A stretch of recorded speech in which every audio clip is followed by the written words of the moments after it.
Okay, so here we have one of our Jura motorhomes. This is a Rollerteam Zefiro 685. It's a 4-berth motorhome with the twin beds in the rear that can be infilled to make it into a super king size, and then you have an electric drop-down double bed over the living area. So we'll start on the outside.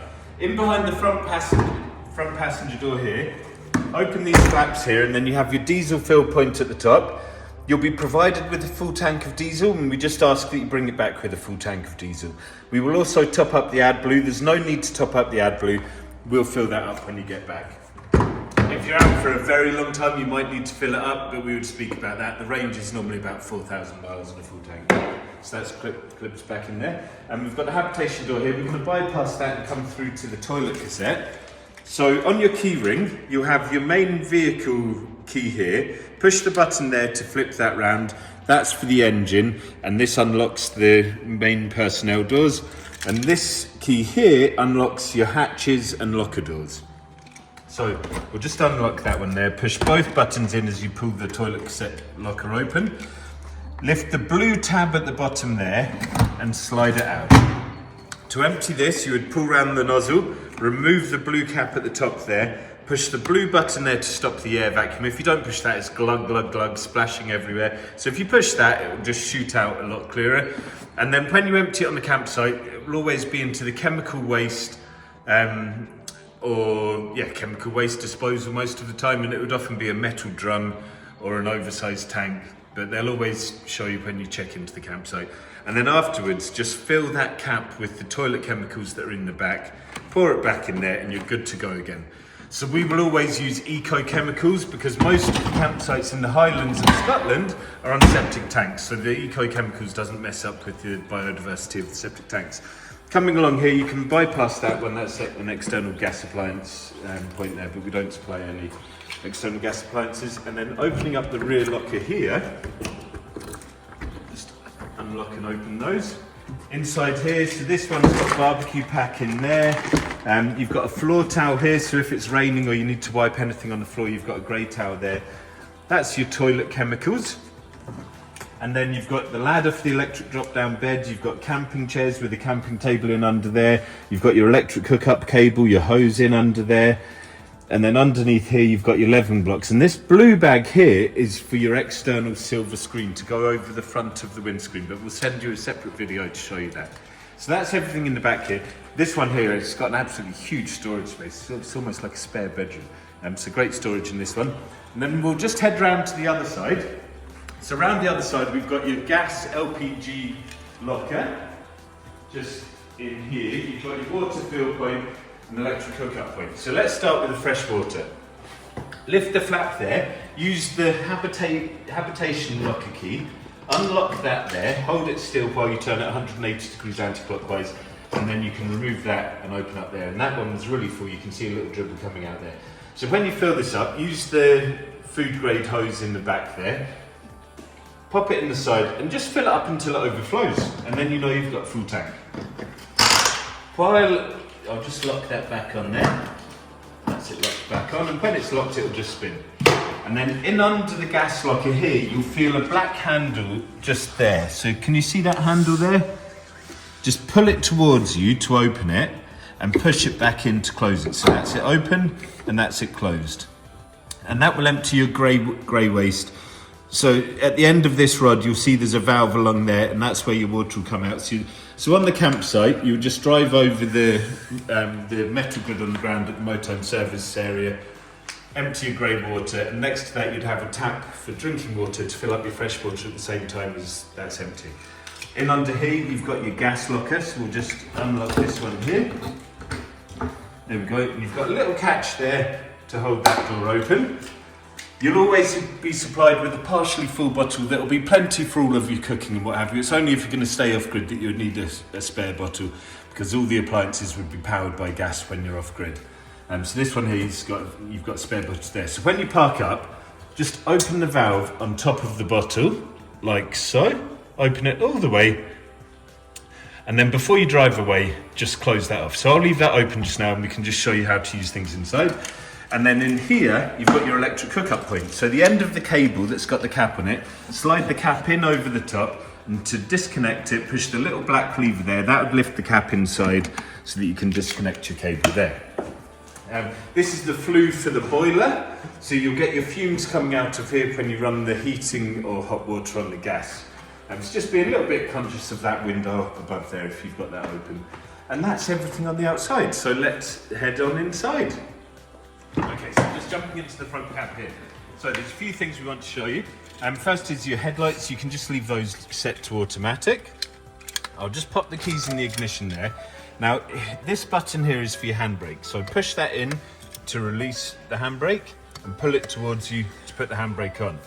So up on the dash here, see this circle with the exclamation mark and the pads either side? That's your handbrake sign. So when we release the handbrake, that circle disappears, and when we pull it on, that comes on there. I'll just start the engine and pop it into reverse. So when we pop it into reverse, you'll see the rear view camera comes up on the screen just in here. Now the perspective given from this rear view camera isn't great. It doesn't show the contours of the ground or anything like that, so do not rely on these reverse cameras when reversing. Always get a passenger to guide you back. You've got about 2 meter overhang on the rear end from the rear axle, so the back end will swing out when you turn full lock on the steering. And yeah, whenever you're maneuvering, just either jump out yourself to check the surroundings, or if you've got a passenger with you, ask them to jump out and guide you back. And then you reduce your risk of accidents and incidents hugely. One other thing to bear in mind is your wing mirrors. So if I just close this here, you've got long arm wing mirrors. Now that's because the side of the motorhome steps out here. So there's no point folding in your wing mirror, because all you're doing is exposing the side of the motorhome. Check your mirrors a lot more than you would normally when you're maneuvering. A little bit like when you're doing your driving test, you check your mirrors constantly. And you want to do that when you set off in the motorhome. Just get used to the width, your spatial awareness and positioning on the road. Always check your mirrors either side and check that you're central on the road. Another thing is when you're driving, you're probably going to be driving a little bit slower than other people. So if you see any traffic building up behind you, pull into the first lay-by or first opportunity to pull in. Wave the traffic on. You've probably got someone late for work driving along behind you, and so just wave them on your way and you can enjoy your leisurely drive. So we'll just show you how to swivel the chairs. Across the front of the seat you've got this long bar here. Lift that up and that slides the chair back and forth, and then up above that you've got a smaller lever there. So I pull that out. Do you see it there? It's just that one there. Once it starts moving you can let go and spin the chair around as you would. And then the armrests, pull it down and then just pull it up to whatever height you want to set it at and all the way up to reset. So both of these swivel round. On the driver's side you will hit the steering wheel. So underneath the steering wheel, pull the tilt and trim lever down, push that right in to give you a bit more space to move the one on the driver's side. And I tend to find it easier to slide it forward, turn it halfway, slide it back and turn it the rest of the way. And that's how you spin your front seats round.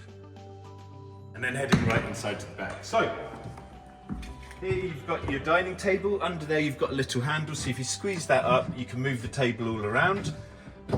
You've got the swivel captain seats at the front there. Up above here we've got your electric drop down bed, and just up here you've got a button to lower that and raise it. The bed will come down to just above the headrest on the back here, and as we showed you in the back you've got your ladder for the electric drop down bed. You've got your twin beds in the back that you can infill. You've got wardrobes in either side. You've got your shower in this side and you've got your toilet in this side. So if you just come through here, if you just stand on that side there, and I'll just show you into the loo. Now, on the front of the toilet, you've got a grey lever here. So if I open that up, you see you've got your black disc in the bottom there. That opens and closes. So you need that open before you use the toilet. Push the blue button there to flush, and once it's all drained down, pull that back over to close it off. So always open it before you use the loo and close it afterwards so it's not splashing. One thing to remember with this electric drop down bed is you've got your TV on this side. So always make sure the TV is behind the line of the bed before you lower that down, just so it doesn't get caught. In here you've got a cleaning kit, you've got some tea towels there, you've got a hoover, you've got a cleaning kit with antibac spray, wipes, washing up liquid, bin bags, dustpan and brush, everything that you should need. All your cupboards are fully equipped. So in here we've got your glasses, mugs, cafetiere, In under here, you've got a chopping board, you've got utensils, you've got all your cutlery, and you've got pots and pans and things in behind there. To open the fridge, just pull that lever there. Your fridge door will open up, and that one there to open your freezer. When you turn the fridge on, hold the black square button. You'll see the lights come on here. It will ordinarily be set to automatic. So in this case, because the engine is off and we don't have an electric hookup connected, it's triggered the gas. These lights will go out and you'll be left with a blue light. As long as that light is blue in the middle of the power button, the fridge is on. If that light is red or these lights are flashing, the fridge is not on. It's on standby. So just check it periodically, generally whenever you park up and whenever you're setting off. So when you're driving, you'll see a symbol of the A for automatic plus the battery. It's effectively the alternator. For when you're driving. Then when you're stationary, it's either electric hookup 230 volts or your gas. And then you've got your main control panel here, so we push home to turn this one on. There we go, and we're going to wait until we see the Bluetooth sign come up there, give it another 5 seconds, and then we've got resources on the left there. So you've got starter battery 12.3, they would tend to sit between 12.3 and 12.7, so that's about average. Leisure batteries 13.4, well 13.3. It's hovering in between. A full battery is 12.9 volts. Anything over and above, it's obviously taking extra power from the charger, so that will be taking power from the solar at the moment. And your water's 100%, that will go to 66%, 33% zero, and as the fresh water goes down, the waste will go up. I'm going to push home to come back there. Then we've got switches. When you park up, turn on your water pump, and interior lights. The interior light is effectively turning on the 12 volt power, so that will also provide power to the TV.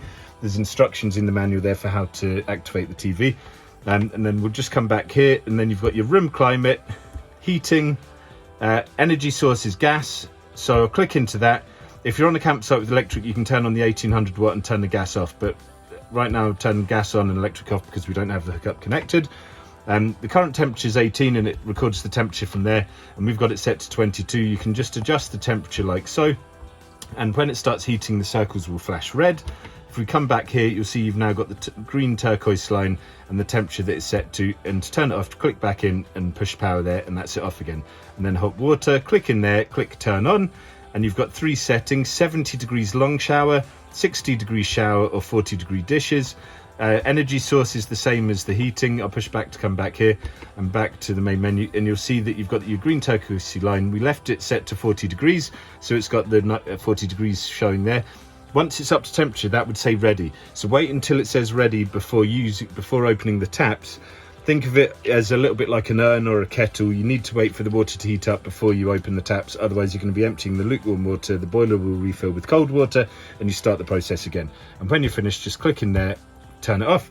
This is a really good demonstration actually. If you've got any red lines like this on notifications on room climate and hot water, the heating and hot water will not work, the boiler won't work. So we're just going to click into room climate, I'm going to click into heating, and we can see that is set to gas, so that's all good. Come through to hot water, turn on, that's set to gas. So I know that our gas is on and these are both set to gas, so I can click into notifications, push the arrow to come into it, scroll to the bottom, click declare issue resolved, and then reset this error. That will then clear the error, push OK, come back here. The red lines have gone away and now the boilers have fired up. So that's your main control panel. And then here you've got your oven, you've got gas, oven and grill. So just hold that round, hold that knob in while you push the ignition for the oven. I'll just move that out the way, you can see that's your oven on. And then back to the middle to turn it off, and then hold it round to the flame for the grill. And that's the grill on there. Now when you use the grill, just make sure this little heat shield's pulled out here, and keep the door fully open.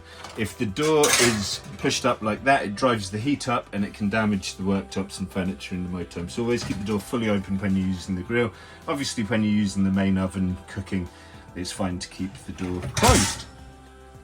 You've got your 2 light switches down here for the main habitation area, and then under the units where you see a little blue light, just hold your hand under there and extra lights will come on there, and the same over here. So you've got loads of lights, and then round into the bedroom, if I just squeeze by, the shower's got a touch button light up there, And then above the bedroom, you've got a power light up there, and you've got 2 light switches over here for above the headboard and units up at the back there. If you're going to infill this, you just lift up this central panel, tilt it up, slide that out, and then hook it in there. So it's behind that stop. So do you see that? You're coming over there, just slotting it in there. And then your infill cushions, just slide that back. Your infill cushions will be in, well, you've got the ladder there. Once you infill it, you hook the ladder on the end of the bed here, and the infill cushions are just in that side there. So if you can't get them out the locker door there, all you do is lift the bed up here, and then you can easily slide them out this way, like so. And then just push that down. For the blinds, squeeze that together, slide it up like so, and you can set that at any height you want. And then you've got a net that comes down from the top. Just clip that in there, so you can move down. These won't keep out midges. If you're in Scotland in the summer, you'll sometimes see midges, peak season. They tend to like eating at the same time as us, breakfast and dinner time. So at those times of day, in particular dawn and dusk, just keep all of your windows and doors fully closed. If you're parked up somewhere outside and you've got a bit of a breeze, that's enough to keep midges away. They can't fly once you've got a 3-4 mile an hour breeze. So you hardly see any at that point. They're not as bad as people make out. Just avoid those times of day if they are out and about. And I think that's everything on the inside of this one. You've got some USBs and the reading lights over there as well. And in at the front, just by the seating area, there's USBs just down in over here as well. And there we go. That's your Jura motorhome.